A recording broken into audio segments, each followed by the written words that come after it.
tôi đã đi ra tàu để đi ra Thụy Sĩ.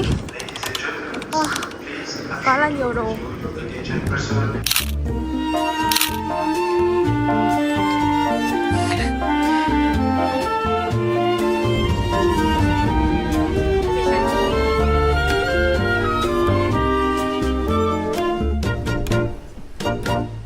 Sur la plage abandonnée, coquillages et crustacés, qui du cru déplore la perte de l'été. Nếu có một nơi nào đó giống như bước ra từ những trang truyện cổ tích thì có lẽ đấy chính là Thụy Sĩ. Và sau 5 ngày ở Paris thì bọn mình đã đi tàu sang Thụy Sĩ, chính thức bắt đầu hành trình khám phá vùng đất cổ tích này.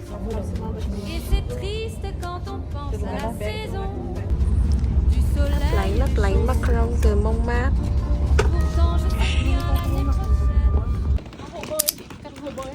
Chúng tôi vào khách sạn ở đây ạ. Môi khô cong.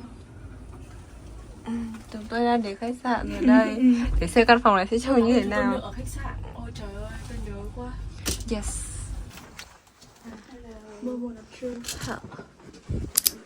Có bàn ngồi ăn này, có kettle, có microwave.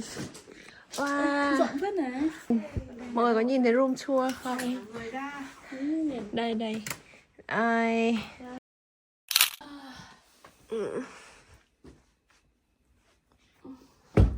Nhà sáng tạo đối không? Nhà sáng tạo đấy phải dừng lại. Thế này không kéo lên nào để ngắm. Như nào? Sao? Chị bật lại đi. Ok, chị lại nha. Nó đang lên. Xịn quá. Wow.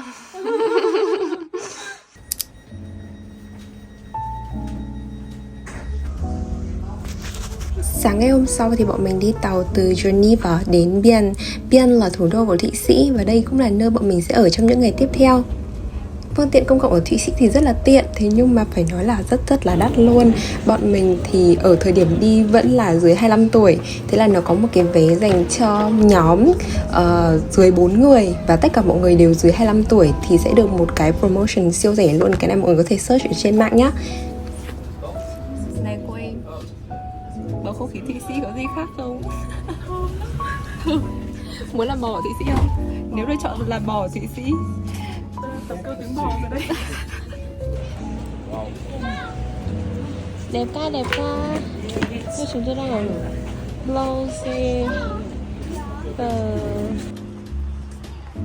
Chắc là vào đây mua vé hay là cứ vào Blouse.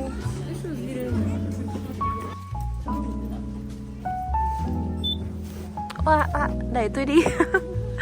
Đánh không? Phải ăn mặc kiểu khác. Nhưng mà xương em kêu lọc cọc ấy. Chứ không phải là gì. Đi hiking ở đây thì hết sảy.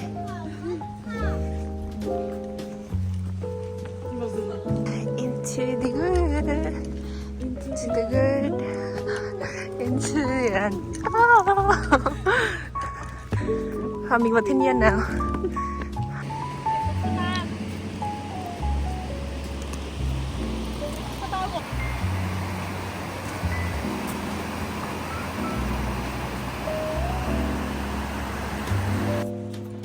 Chỗ này cảm giác không cần trời nắng ấy. Tại vì cũng không thấy. Ôi nước trong nhở. Nước trong quá. Chị xuống Lenin sao? Xuống Lenin đợi chị đi thì cũng trong, nhưng mà sẽ có đợt đục. Còn không biết cái này như nào. Ngồi đây chill phải biết ạ.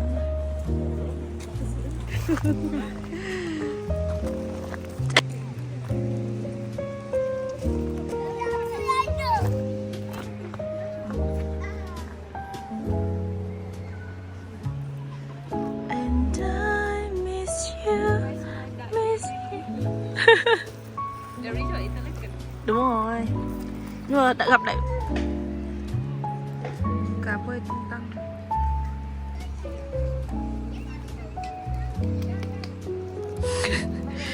Lần đầu tiên thấy có người gọi cá như vậy luôn á. Gọi chó.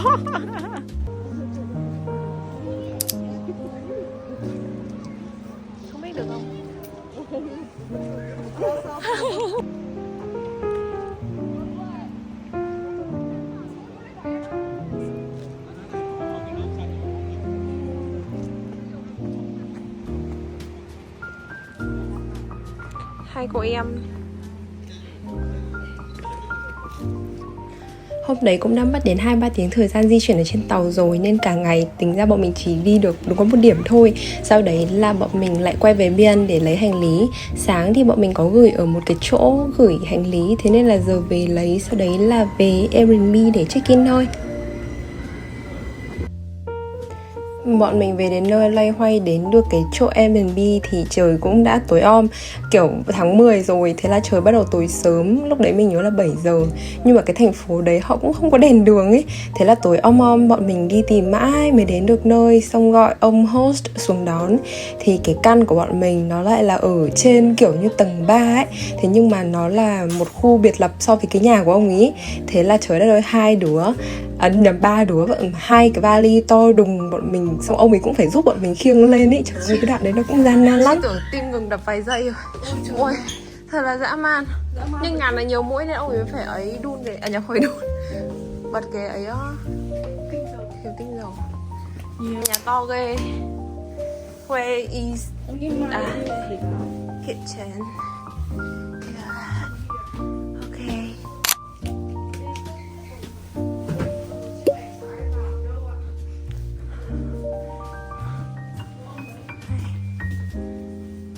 Bathroom.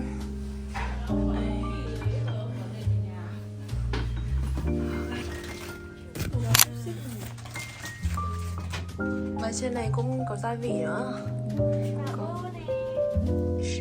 Có cả máy có cả cái nướng ấy, giấy nốt.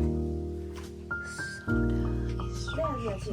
Như kiểu là cái chấm đúng không? Chắc là mì chan. Sữa luôn. Sữa này. Ok.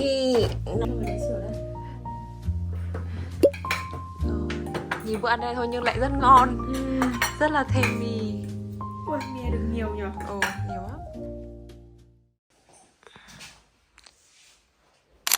View sương mù, mặt trời chưa lên.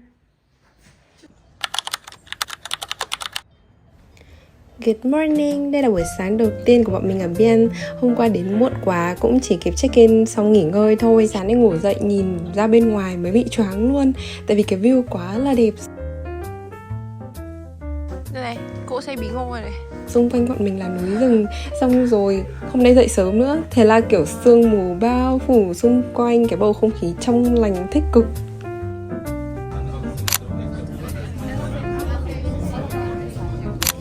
Đường đi thì khá là xa, thế nhưng mà phải nói là khi đi tàu ở Thụy Sĩ có một cái đặc quyền siêu thích, đấy chính là đường ngắm cảnh rất là đẹp luôn mọi người ạ. Thì tính ra là cũng ngủ có một chút thôi, còn lại là dành thời gian để ngắm cảnh. Thế là quên hết mệt luôn, là cảm giác thời gian trôi siêu nhanh luôn. Mình nghĩ là hợp lý nhất nếu mà ở Thụy Sĩ thì sẽ là ở Interlaken. Thế nhưng mà vì bọn mình không tìm được căn Airbnb nào cho 3 người với giá hợp lý, nên là quyết định là thôi thì ở Biên, sau đấy thì sẽ hàng ngày di chuyển bằng tàu. Cũng hơi bị mất thời gian một xíu, nhưng mà nếu mà về mặt kinh tế thì sẽ tiết kiệm hơn. Và bọn mình vẫn đi được những cái điểm đấy. Thế nên là mọi người có thể cân nhắc, đây là một phương án nha.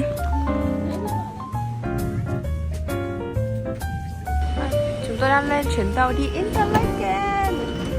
Đi Grindelwald chứ. Đi Grindelwald chứ.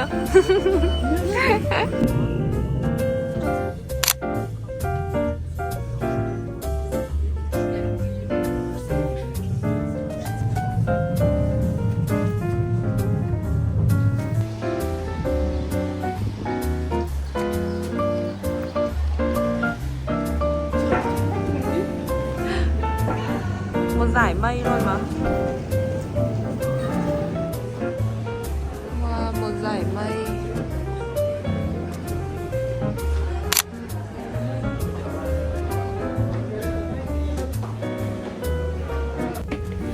Bọn mình có xem dự báo thời tiết thì không phải những ngày ở Thụy Sĩ bọn mình đi đều nắng.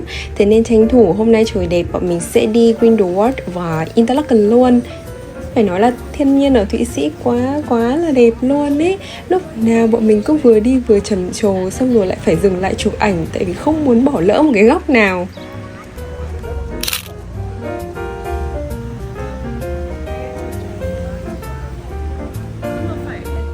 Để dù đầy đầu luôn.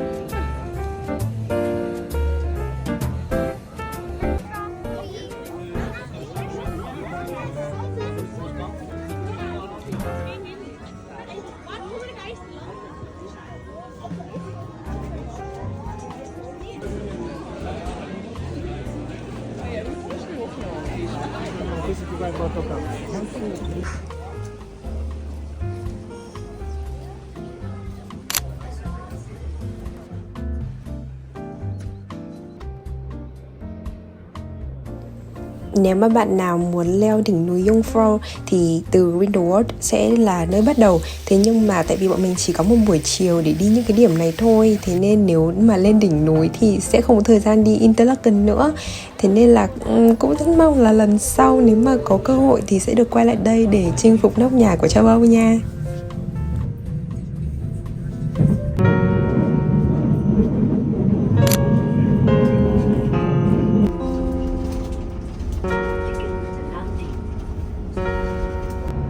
Ở Thụy Sĩ thì không ồn ào, không náo nhiệt. Thế nhưng mà vẻ đẹp ở đây thì cứ khiến cho mình nhớ mãi thôi. Mình nhớ cái khung cảnh của những ngôi làng yên bình này, những dãy núi phủ tuyết và mặt hồ Brienz thì như là một cái mặt gương khổng lồ nằm giữa lòng Thụy Sĩ. Mọi người ơi, và chắc chắn là nhắc đến Thụy Sĩ là mình sẽ nghĩ ngay đến bộ phim Crash Landing on You. Và mình cũng mê Thụy Sĩ bắt đầu từ lúc mình xem cái bộ phim đấy. Mình nhớ là cái hồi đấy vẫn đang dịch Covid ấy. Thì xong xem bộ phim đấy và chỉ ao ước là được đến Thụy Sĩ một lần.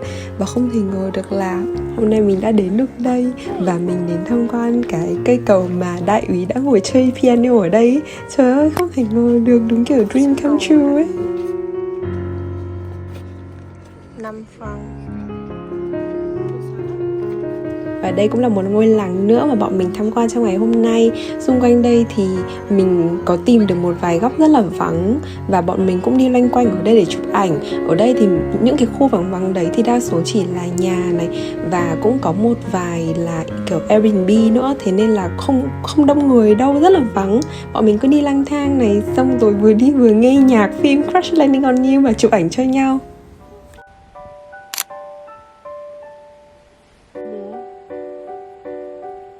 Thực sự là khi ngồi xem lại video thì mình vẫn thấy lụy cái ngôi làng này vô cùng ấy. Mình rất thích cái cảm giác đi loanh quanh ở trong những khu làng ở Thụy Sĩ. Những ngôi nhà ở đây thì đều làm bằng gỗ, nó mang một cái vẻ nguyên sơ, xong rồi yên bình dã man. Mà mình cảm giác là ở đây rất là thương người. Mình đi trên đường mình không nhìn thấy nhiều người lắm đâu, chỉ có mình và thiên nhiên thôi. Xong xung quanh thì là những dãy núi này, hồ Brienz thì xanh một cách ảo diệu luôn. Mình nghĩ là cái cảm giác này cảm giác đứng lên như kiểu đang bước trong tranh vẽ. Và it's so wide. Wow, suối chảy dốc rách. Ào ào luôn ý, không phải dốc rách đâu. Wow. Nước trông phẩm màu dã man. Thật sự trông yên bình ấy, kiểu cây chanh. Và điểm dừng chân cuối cùng trong ngày hôm nay chính là Interlaken. Cái đoạn này là bọn mình bị đi nhầm chuyến bus ở Interlaken. Thế là vô tình trong lúc đợi chuyến bus tiếp theo đến thì thấy có một cái ngôi nhà này ở ngay bên đường, có một khu vườn nhỏ siêu xinh. Trong này có bao nhiêu là loại hoa ấy, kiểu siêu nhiều màu. Thế là mình cứ đứng ngắm nghía xong quay chụp thôi.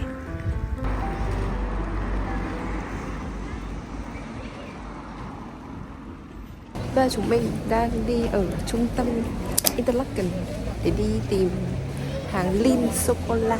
Một cái vị rất là ngon là vị pistachio mình muốn mua nhưng mà ở các siêu thị thì không có. Nên bây giờ sẽ đến thẳng hàng mình thì mấy đứa đều mê sô-cô-la, thế nên khi đến đây nhất định là phải đến Lindt để tìm cái vị pistachio. Xong đến đây hoa mắt luôn, tại vì ở đây kiểu siêu nhiều vị luôn. Thế xong kiểu mọi người sẽ được chọn mỗi thứ một chút ý. Thế là mình cứ lấy tất cả các vị mỗi thứ một xíu để mình được thử thật là nhiều vị sô-cô-la. Fan box.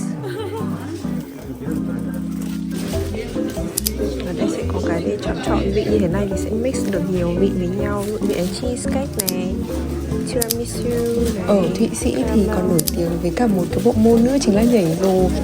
Mình đi mấy ngôi làng ở Thụy Sĩ thì ở đâu cũng có thể nhìn thấy ai đấy đang nhảy dù ở trên trời.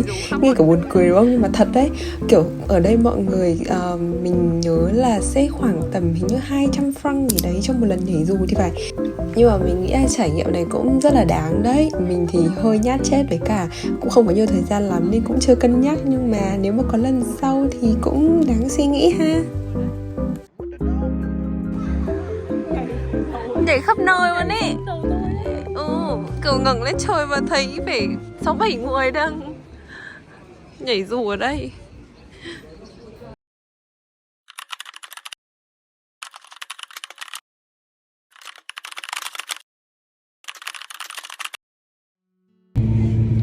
Đang chạy đúng cái bài lúc mà chị bật hôm qua ấy. Không kiểu hợp cực.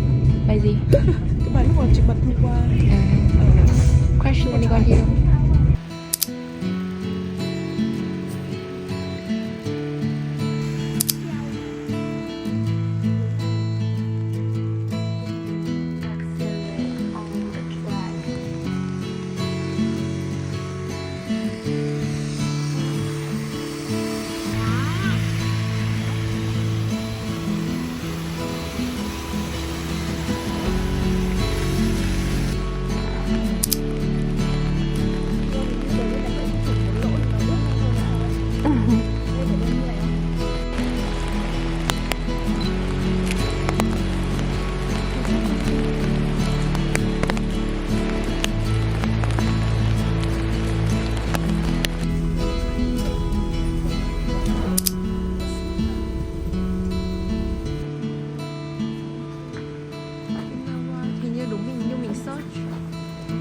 Cảnh sắc ở Thụy Sĩ thì quá là đẹp nên là bọn mình đi bị dính mưa ngày nào là mình tiếc ngày đấy.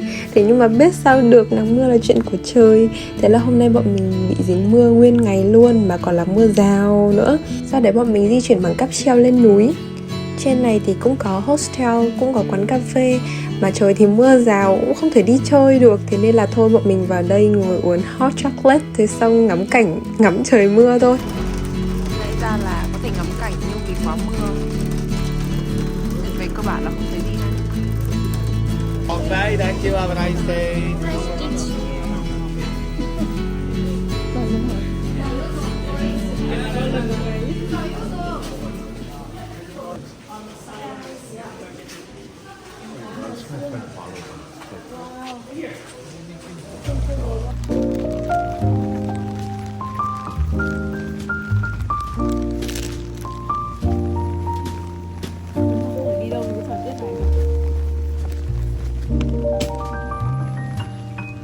Ok. Nhưng kia là có cái bàn kia ngồi cozy á. Để ghế ở đều ở ngoài.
Đây là khu nuôi gấu. Ba chúng tôi. Gấu. We baby bear. Quá. Mưa ơi là mưa, tí tách.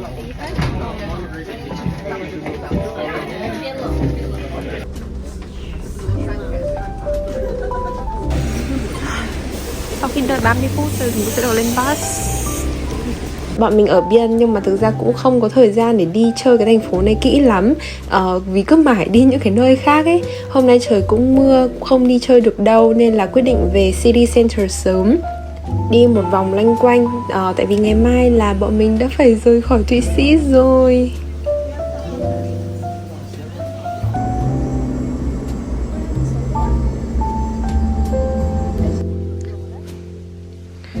Đây là Airbnb chúng tôi thuê.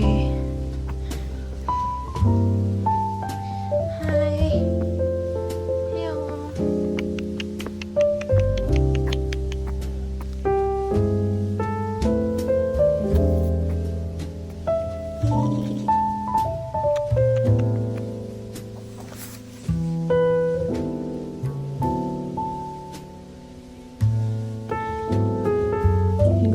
cây. Trời, nhiều quả chua. Rồi mới lên xích đu chiêu view nhà.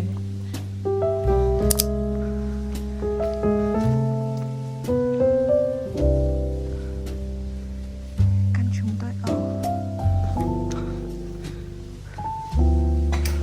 Bình thường lúc nào cũng về nhà khi trời tối. Có cả chim ni nữa.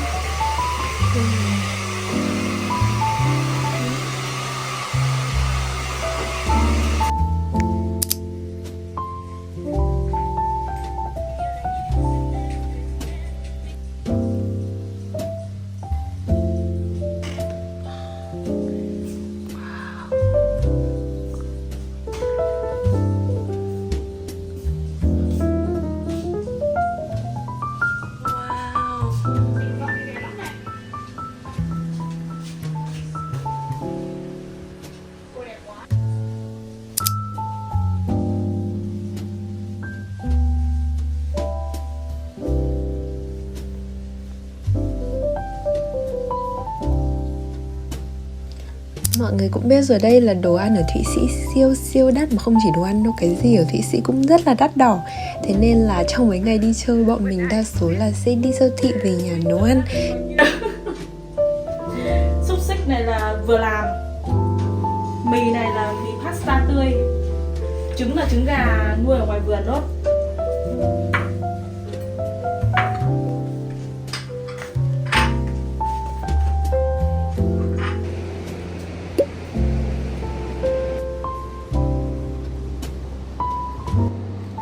Có vui nào rồi cũng đến lúc tàn, và ngày bọn mình phải rời khỏi Thụy Sĩ đã đến. Trời ơi, mình rất là mong đến cái ngày mình được quay lại đây. Cảm giác là một chuyến đi như thế này là không hề đủ ấy. Buổi sáng cuối cùng thì bọn mình chỉ kịp đi cà phê, ngắm nghía thành phố một xíu rồi đi ra sân bay thôi. Trở về nhà với một chiếc điện thoại đầy ắp những bức ảnh siêu đẹp ở Thụy Sĩ. Manifest là sẽ được sớm quay lại Thụy Sĩ vào một ngày không xa.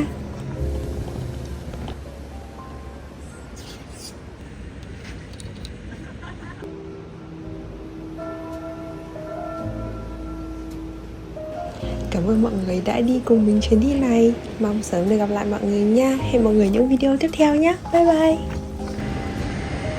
Bye bye. Chuyến đi đến đây là kết thúc. Bye bye Thụy Sĩ.